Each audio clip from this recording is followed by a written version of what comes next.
পত্রপত্রিকা আসতেছে, আমাদের এই পাঠ্যপুস্তকের এগুলি নাকি, এগুলি বিভিন্ন এনজিওর লোকেরা তারা এগুলি আমাদের বই লিখে দিয়েছে।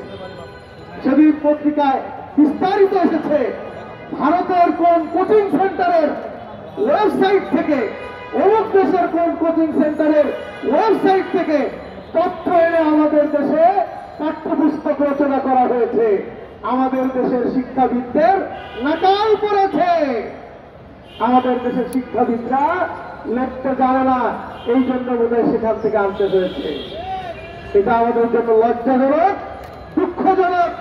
এইভাবে একটা দেশের পাঠ্যসূচি চলতে পারে না।